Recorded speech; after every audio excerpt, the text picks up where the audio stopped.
So now that 2021 is entirely behind us and we are moving into the NFL postseason and then eventually into the NFL offseason, I'm going to take this opportunity to just dive right into 2022 fantasy content. And we're going to be talking a lot of way too early rankings here in the coming weeks, as well as a lot of dynasty content breaking down rookies, situations for teams moving forward into next season, maybe breaking down some free agency and roster evaluations, all that good stuff, and obviously NFL draft prep, as I'll be doing mock drafts and all that great stuff. So we're starting out the 2022 season today talking some early running back rankings for fantasy. I'm just going to be diving in and chatting about 10 players, or my top 10 players at the position, and giving an early evaluation as how I see situations unfolding here and how I see these players being perceived and evaluated heading into next season. So we're not wasting any time. Let's hit it and let's get right into our first player. As we get into the top of the list here, one of the main goals I have for this offseason is I want to keep the discussion rolling and I want to keep you guys engaged throughout this 2022 offseason. It can be a bit of a drag and a bit of a lull for not only me as a content creator, but obviously as football fans, we have a lot of football satisfaction left to be desired in our lives, obviously with no games, and we're basically just talking speculation. But I think we can have a lot of fun with that. While we still have NFL games going on in the form of postseason action, I encourage you guys to join the SFS community Discord. That's a free invite link in the description of today's episode. There you'll be able to chat with me if you do any DFS or prop betting. I do that stuff as well, and I'll be doing an extensive amount of research this week and giving my input and advice for all of you, whether you're doing best ball leagues, prop bets, as I said, or doing any sort of draft, whether it's on Underdog or Thrive Fantasy, who is a great partner here on the channel. If you sign up for an account with them and deposit between $10 to $100, they will match you when you use promo code SIZZLE as a new user up to that $100 marker. So a lot of great stuff there. Go check out the community Discord server. Also, I want to have you guys, if you haven't already, try out some Dynasty fantasy content this year or some Dynasty fantasy football. I'll be doing a lot of advice, as I stated earlier on in this episode, for that this offseason, and I think that we can have a really great time. I love long-term roster building, and that was by far my big Dynasty league was my favorite league this year, and I ultimately ended up walking away with the championship in that league. So that was awesome. A lot of advice will be posted here on the channel, on my TikTok. I'm looking to get more involved in my social media platforms this offseason. And again, that Discord server, you can ask your questions. Our website, sizzlefantasy.com. We'll have a bunch of content for Dynasty this offseason as well. But getting into the video now, that was a long-winded intro. Jonathan Taylor's my number one running back heading into next season. This one is pretty much, I don't know. I think it's basically the consensus out there right now. I think that it's either going to be Jonathan Taylor or Derrick Henry at the top of most fantasy analysts' board. But at the end of the day, walking away from the 2021 season as the RB1, I think gives him the easy and clear-cut path to being the number one ranked player at this position for 2022 fantasy. I don't think I'm going out on a limb by saying this. I don't think this is any sort of hot take by any stretch of the imagination. You give me a top 3 offensive line, I think that between having Quentin Nelson as a pulling guard and the strength and the overall well-rounded offensive line they've compiled around him, it's a really good group. And the main question heading into this past season was Carson Wentz, and the reason a lot of people overlooked the offensive line strengths and had question marks about Jonathan Taylor, the reason he wasn't a top 5 pick on most fantasy boards, was that Carson Wentz was a huge question mark and area of concern. And JT showed us this season that he can overcome Carson Wentz's turnovers, and Carson Wentz certainly had a decent season, although the Colts ultimately choked and did not win that final game at Jacksonville to get into the postseason here. But he showed us that he was able to overcome those Carson Wentz freakish turnovers, because he was still coughing the football up, making some dumb mistakes, and costing this team possessions. But JT, after a slow start to the season, really got the ball rolling. He's got a 3-down skill set. This is a player who can obviously catch the football at a high clip. Now, they do have Nyheim Hines in this offense, who is going to take some of that work away, and he was still heavily factored in on passing downs. He's more of their 3rd down running back. Give Jonathan Taylor a quick breath. And obviously, they want to use him more as a traditional workhorse, but he is still very capable and actually had over 100 yards receiving against Baltimore this season. And then his open field speed, if you get Jonathan Taylor into the third level of the defense past those 3 down linemen and then the linebackers into the secondary, he's basically gone. He's a mismatch for those.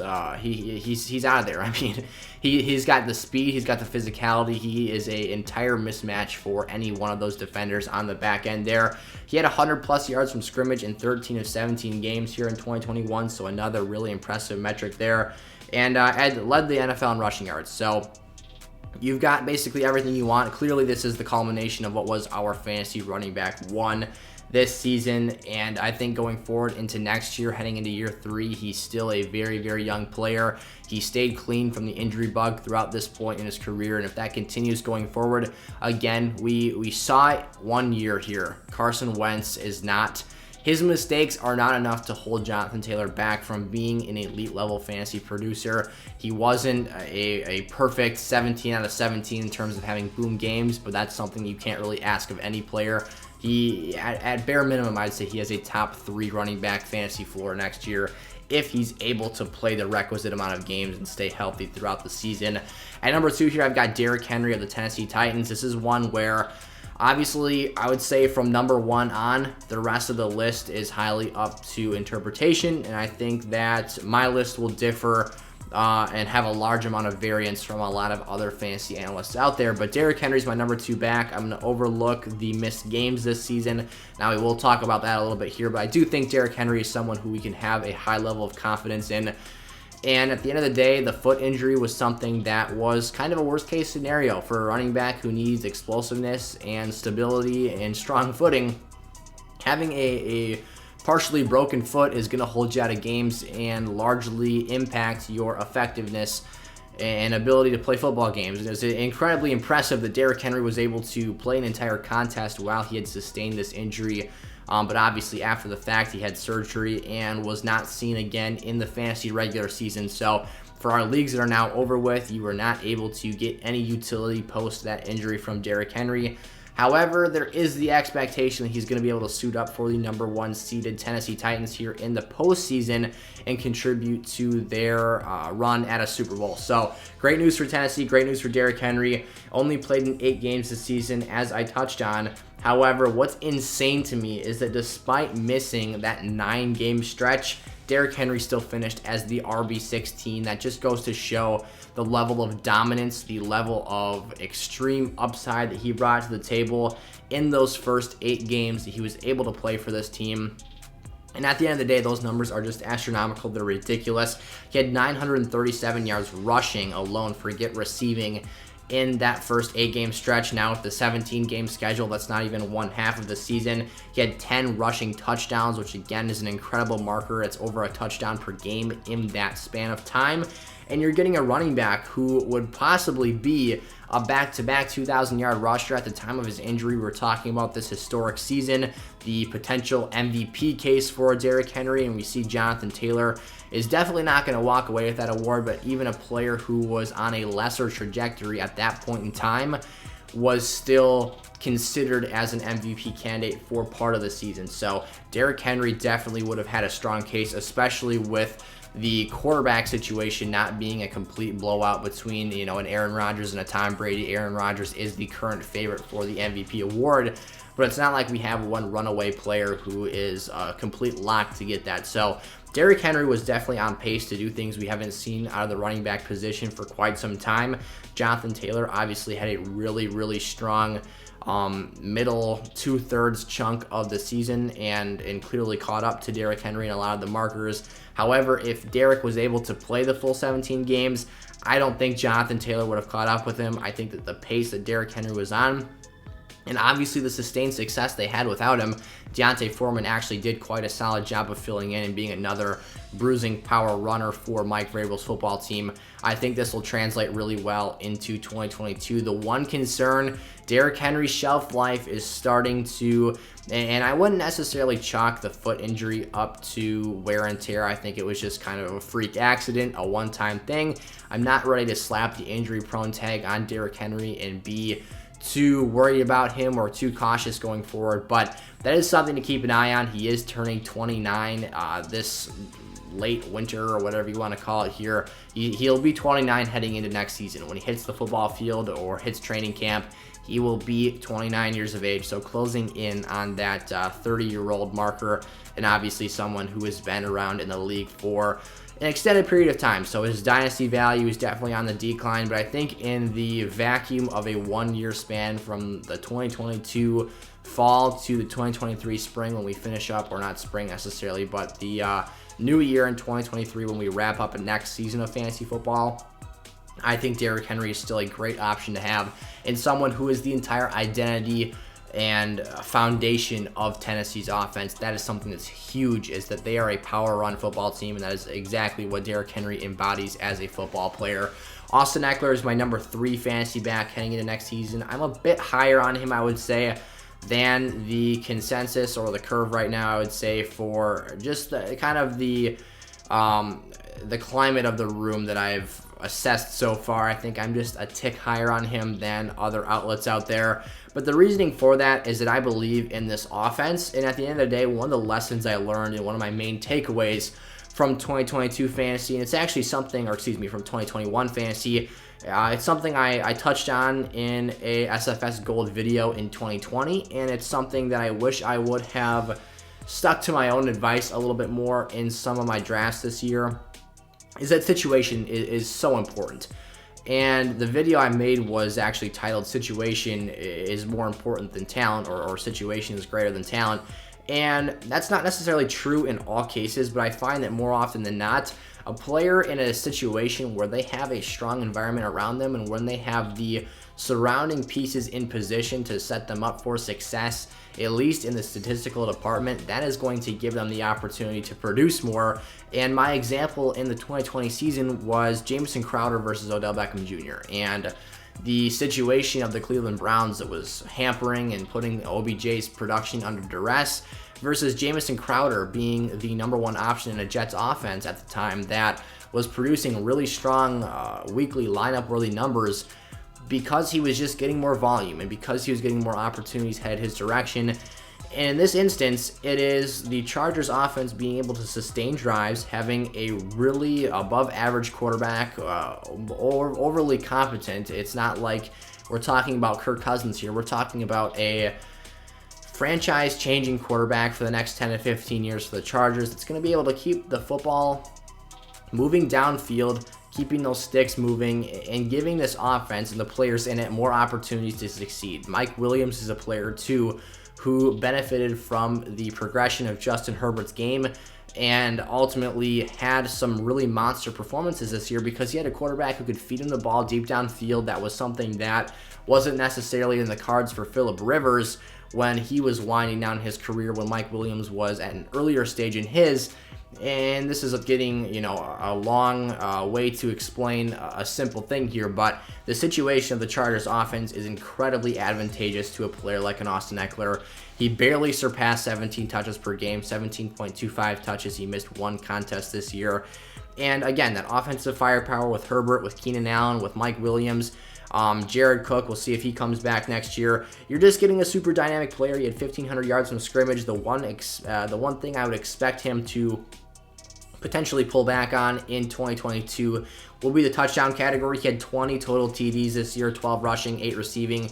That's a really high marker. And when you start to get into the range of 20 total touchdowns at the running back position, that's a hard number to sustain year over year. So I'd look for a pullback, maybe down even into the lower teens, 13 to 14 touchdowns. So I don't think he'll necessarily replicate the production in the red zone that he had this year, but his overall usage could potentially increase his scrimmage yards. And this is something we talked about last year with Alvin Kamara. That wasn't the case. However, Alvin Kamara had a little bit of a different situation than Austin Ekeler has coming into 2022, and that's that the quarterback position went on a steep decline for Kamara, whereas Austin Ekeler's quarterback is on an upward trajectory right now. So if he increases even his level of receiving output, this is a player who could have a 2,000-yard scrimmage season. And that's not something I'm saying as a lock or a guarantee, but it's definitely in the cards for, again, such a talented pass catcher and such a capable player at this position. You never know here with Austin Ekeler. I got to put Dalvin Cook here at number 4. Moving him down. Last year, he was my RB2 heading into this season that we just had here. But you look at the overall situation, and this is what the main evaluation is for me at this point in time, because there's a lot of unknowns, especially in Dalvin Cook's situation. The head coaching position is open for the Vikings after Mike Zimmer was relieved of his duties, and that's something that's really important. You talk about the inability for Minnesota's offense to consistently be put in the right position to succeed. I think the formula for Mike Zimmer has always been play really strong defense and run the football. And this season, that formula just didn't really add up. The defense for the Vikings was the worst we've seen from that unit in quite some time. The area of football in which Mike Zimmer was supposed to have as his strength, again, that defense, was the weakness of this team. And this is an offense that has a lot of firepower, both in the receiving game and the rushing department, between Dalvin Cook and Alex Madison having a really strong top 2 running back core, and then having Adam Thielen, Justin Jefferson, and then the emergence of KJ Osborne in the passing game with a competent quarterback in Kirk Cousins. You should have been able to do more. And at the end of the day, they weren't able to do that. The passing game was a lot more productive this season on a consistent basis than the rushing department was, because that defense was not able to sustain leads. They weren't able to protect short deficits. There was a lot of times when the Vikings had a game completely ripped wide open on them, and running the football just gets phased out of the cards because your defense, again, is not able to get stops, get off the field, and that creates problems. And we saw that happen again for Minnesota this year. But it's clear when Dalvin Cook is set up in a position to succeed, there's not many running backs that are better than him in the National Football League. In particular, that one game that he came off of he ended up dislocating his shoulder, came back against Pittsburgh, on a Thursday night. Dalvin Cook was clearly the most explosive, the fastest, and the most electric player on that football field, and he had one of the fantasy performances of this NFL season. So he clearly still has it in him. He's clearly someone that can be a top 3 running back. It's going to come down to, I think, who is the next head coach of this football team, what is the direction he wants to bring them, and ultimately execution. How do they address the defensive side of the ball? I would like to see some improvements there, because at the end of the day, that does have an influence and an impact on our offensive fantasy players, because the amount of time that they are on the football field or the amount of time they're not on the football field matters. And when your defense is out there for 7-8 minutes getting, you're drawing the opposing offense to third down, but then not forcing them off the field, you can get some really long and super strung out drives that keep your offense off the field and don't give them many opportunities to be successful. So a lot of things to think about with Dalvin Cook here. I hope Minnesota goes in the offensive direction and pulls from that side of the football as opposed to hiring another defensive coach. I think that, again, can have a large impact on this team moving forward. And then obviously we'll have to break down that incoming scheme if that's the case. Alvin Kamara at number 5 here for the Saints. I had a real back and forth with Alvin Kamara and the next player on the list here. At the end of the day, what it comes down to, I think, for AK is going to be who is the quarterback for the New Orleans Saints in 2022. We saw Jameis Winston, Ian Book, Trevor Siemian, and Taysom Hill, 4 different starting quarterbacks for this team this season. Now, there was only ever the expectation or the hope that Jameis Winston would be the starter for this team, but when he tore his ACL against the Buccaneers, obviously that completely blew up the Saints' season in their face and made them really reassess how this team was going to play the rest of the year. And I think that Jameis Winston was starting to get things right. He was starting to really figure it out with how to not play hero ball and how to just throw the ball to the open receiver, move the sticks, and that often meant throwing Alvin Kamara a high dosage of targets in the receiving game. And that's when Alvin Kamara really started to pop this season. He was having a great year at that point in time. He was playing like the top 5 fantasy running back we know and love him to be. And then once we see Jameis Winston go down, that's when the season took an entire shift in another direction. That's when we saw ultimately the receiving involvement decline, the rushing attempts increase, the injuries start to pile up. One of the things about Alvin Kamara that's been so fantastic throughout his career is that he has widely stayed very healthy because of the fact that Drew Brees would throw him footballs and Alvin Kamara would be able to take that ball horizontally to the sideline and scamper out of bounds before taking a big shot from the opposing defense on his touches. This year, that's not the case. When you're running inside zone, when you're running trap plays right up the gut, you are being hit potentially by a 300-pound player and a 250-pound linebacker on any given snap. So just the difference between throwing him passes out in the flats and getting him out of bounds versus handing it off for, 5 yards is 5 yards. In PPR formats, you're maybe getting half a point to an entire point more for that catch. But the rushing volume is important here because that is ultimately putting more wear and tear on Alvin Kamara's body, who is a bit more of a leaner receiving type to begin with. But I don't think that the physicality is something that's all that great for his long-term fantasy value going forward. I would hope that whoever the next quarterback of the Saints is can get him more of those passes outside and get him running out in space, because that's when he's at his best. That's when he's able to maintain his health for long stretches in the season, and that's when we avoid those nagging injuries like that knee that kind of plagued him down the stretch of this season and really was an unfortunate factor in this offense the rest of the year. There's a ton of different situations. I think that I would be satisfied just having Jameis Winston return to the lineup as the starter, but there's also the rumor that Russell Wilson would accept a trade to the Saints.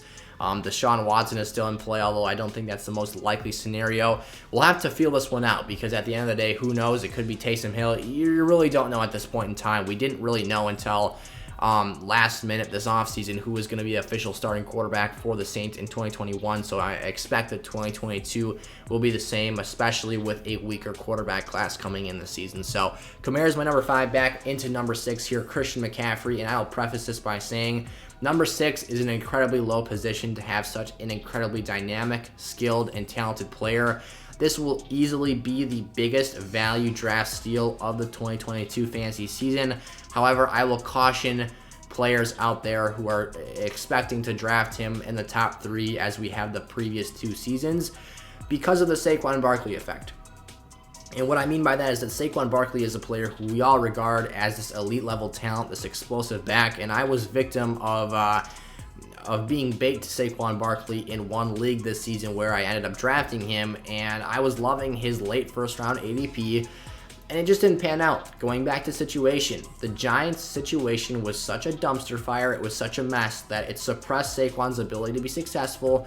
The struggling offensive line was not able to create the requisite blocking schemes and open up the offense for him. Daniel Jones' inept passing ability at times was making this offense incredibly one-dimensional, and then just the fact that Saquon never really looked like he was 100% confident in himself. Devontae Booker at times frequently looked just as explosive, if not more explosive than Barkley, and I actually had conversations privately with people I was watching the games with about that, and then I would turn around to the SFS community Discord and people would be saying the same thing. So that's about Saquon Barkley. He will not be making an appearance on the list for today's episode. Just a spoiler alert there. But Christian McCaffrey, going back to him, this is clearly one of the most talented players, one of the best skill sets you could be getting on a fantasy roster.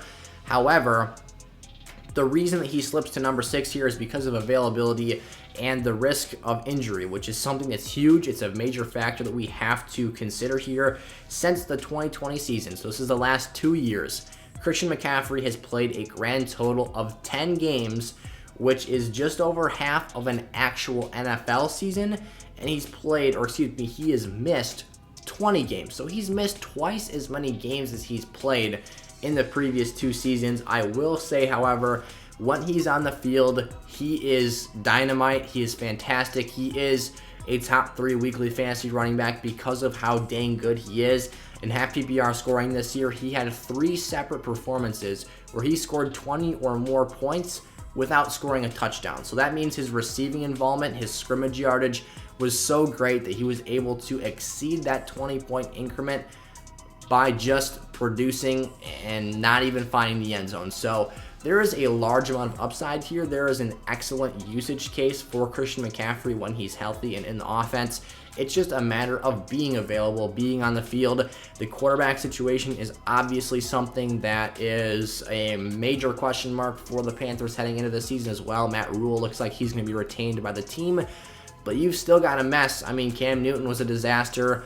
PJ Walker, I don't think was ever really given enough time to prove himself in this offense. And then Sam Darnold, the whole issue there with his turnovers, his struggles, he's looking more and more like a bust every day. So who knows what direction this football team is going to go in for this upcoming season. Again, Deshaun Watson is in play here. There is an incoming class of quarterbacks, although I'll be breaking those down in some TikToks for you guys this offseason, where I'll be evaluating probably my top 50 to 75 prospects on there, breaking down tape and just putting that stuff, that content out for you all on that platform, or at least that's my hope right now. I don't really love any particular quarterbacks in this class. I'm not a huge fan of that group, and I think that at the end of the day, with the struggles Carolina has had, I don't know if their answer is in this incoming group of players. I think that obviously I'll get into that later on, but there is a significant importance level for McCaffrey's fantasy season tied to whoever is under center for this offense next season. At number 7 here, Joe Mixon. I'm going to put Joe Mixon ahead of some other really talented, really impressive running backs in his own division, let alone the rest of the National Football League in the AFC North. This is the Joe Burrow effect here. You see the Cincinnati offense surging to new heights in 2021. They're heading into a playoff matchup this week. They won the AFC North. They were probably the third or fourth. They were probably, they went worst to first last season. That's first and foremost, but they were probably heading into the year. I have to check on this, but they were probably favored to finish dead last in the division yet again this year. And they came out and they were the most consistently productive football team in that division of those four. Pretty strong teams, to be quite honest. Those rosters are all really good, or they've got a really great quarterback situation. Whatever the case might be, this is the Joe Burrow effect, as I said. And this just comes down to increased productivity and the fact that Cincinnati is just getting better game scripts because they are playing at a higher level than they have been in the past.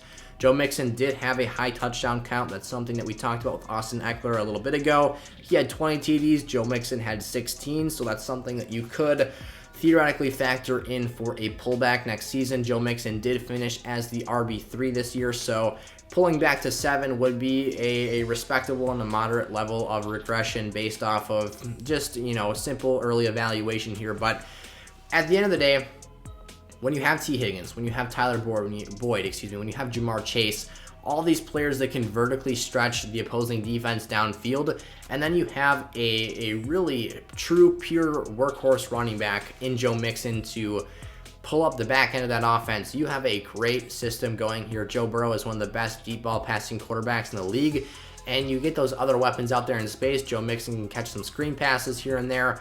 This is a really good situation to succeed in, and then when they're moving the ball downfield, that just creates the opportunity for goal line carries. Like I said, Cincinnati was in the driver's seat for more football games this year. Now, they did have an incredibly large amount of close games. They were, sneaking out of games left and right this year, but at the end of the day, they're more competitive now than they once were, and they've got another draft to potentially address the offensive line a bit more to make this a more well-rounded football team. I like where this team can head in 2022. We'll see what they do here in the playoffs and how they end the season out, but I think that the arrow continues to point upwards for Joe Mixon, and those who took the draft day risk and gamble on him this season were largely rewarded with very important points down the stretch of this season. I'll put Najee Harris down here at number 8. Now, this is, again, situation matters. Who is going to be the quarterback for the Pittsburgh Steelers next season? Big Ben Roethlisberger is on the last stretch of his farewell tour here in 2021, heading into the playoffs. And I don't think that Pittsburgh will make it out of their opening round matchup here. They were dang near eliminated and just cut loose from the postseason. It looked like Las Vegas and the Chargers were going to tie in that overtime game and, end Pittsburgh's season, but that was not the case. Big Ben was able to pull out that AFC North game, the last one against Baltimore that he'll probably ever have here, if he does end up hanging up the cleats this season. But whether it's Big Ben under center next year in some unexpected change of events, I would be shocked if that were the case. I think that at this point, he's, you see the plays, he's just trudging around out there, looks completely washed up, unfortunately. But I'm happy he got his last shot here at the postseason. Whether it is a Deshaun Watson and Aaron Rodgers trade, that would be fantastic and would certainly push Najee Harris up my board here. But that's not what I expect to happen. I think what is more likely to happen is, Pittsburgh drafts a Kenny Pickett. They draft another incoming rookie, and who knows what Pittsburgh's evaluation on Pickett is. They share facilities, so they've seen this guy up close and personal, probably more than any other team has or will see leading into the NFL draft. So that's obviously something that's big and to take into consideration here, taking their own Pittsburgh kid, Pickett. But I don't think that bodes too great for Najee Harris to begin with. So the situation is something that I think is going to put a damper on Najee Harris' stock next year. He saw a really large amount of touches, 22.4 to be exact, this season. He was highly involved, over 300 rushing attempts, and he tacked on 70-plus receptions as well. So I think at the end of the day, you have to be relatively conservative with your expectations for Najee Harris. He's clearly a 3-down, talented, skilled player. He's physical. He can do a lot of things after the catch and break tackles, all that great stuff. But when your offense is as bad as it was this season and you touch the ball that much, Najee Harris is already an older rookie running back, and this is now leading a little bit more into long-term dynasty evaluation, because in the vacuum of 2022, I don't think that the age of 24 really matters all that much for Najee Harris. But long-term, I just don't know how great I feel about the situation. Again, with such a large unknown at the quarterback position, again, this could really flip on itself in one day if a trade was executed for a Deshaun Watson, for an Aaron Rodgers, and you get an elite passer under center for this team. The offensive line, another thing I want to touch on, is not all that great. They had gotten, a little bit younger there in the draft last year, but it's still not an elite line that is going to blow opposing D-lines off the football. I just think we have to, as I said, pump the brakes on Najee Harris a little bit for next season. He was great this year. He was an excellent value draft pick. He wasn't obviously the best running back to draft in the first round, but he was a very quality player. That volume ended up producing nice points, and he found the end zone at a fair clip. So basically, wait to see what happens with the quarterback position here. Right now, I've got him at number 8, so a lower end RB1, but someone who, if the situation takes a turn in the right direction, I could feel more optimistic about here. Javonte Williams is my number 9 running back. This is by far, I will admit this on the spot here, my biggest reach on the list. And the reason for that is that this is largely projection based. So I don't have much evidence to go off of for my number 9 overall assessment here, putting him ahead of very good players and players who have had elite fantasy seasons in the past.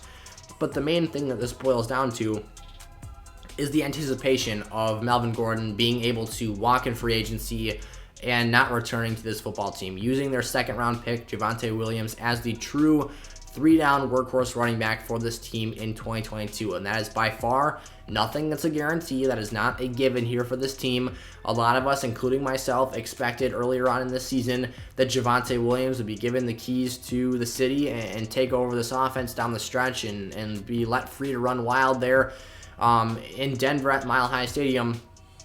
And that was just never the case. It was Melvin Gordon who was actually kind of the star of the show in that Week 18 matchup against the Kansas City Chiefs. Had over 100 yards rushing and a touchdown. Obviously had the game-losing or game-costing fumble at the end of that one. But I do expect that the team will let him walk. There is another situation here in Denver that I will also acknowledge, is that we don't know who their quarterback is going to be heading into 2022. Vic Fangio is out as the head coach of the Broncos.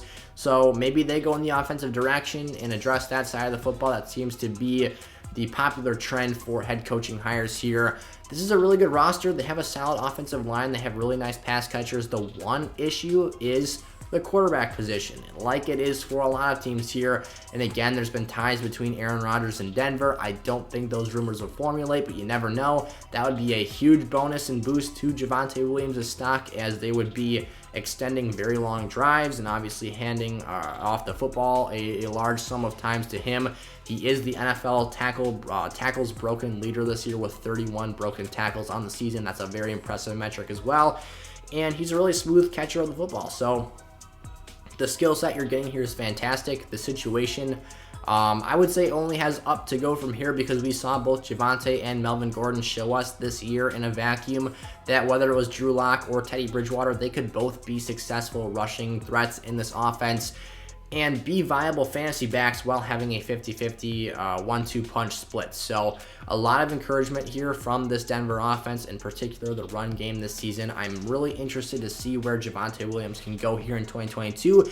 And again, if Melvin Gordon were for some reason to re-sign with the Broncos per se, or they were to, for some reason, bring in another significant threat to Williams' touches, that would make me reassess this ranking. But I do think that there is a lot of upside here and a lot of intrigue for Javonte to be even a top 3-round pick in 12-team leagues for next year's fantasy drafts. And then finally here, DeAndre Swift of the Detroit Lions. I went back and forth between DeAndre Swift and Nick Chubb for this 10th and final position. Again, I should preface this at the start of the video. All rankings are done in half PPR format, so that is obviously the part of the assessment here. And at the end of the day, Nick Chubb is not a pass catcher. Kareem Hunt at the early stages of this season was a major touchdown vulture for Nick Chubb. He was a player who was actually outscoring Nick Chubb while he was healthy before his injury that really slowed down his season, costed him to miss a handful of games.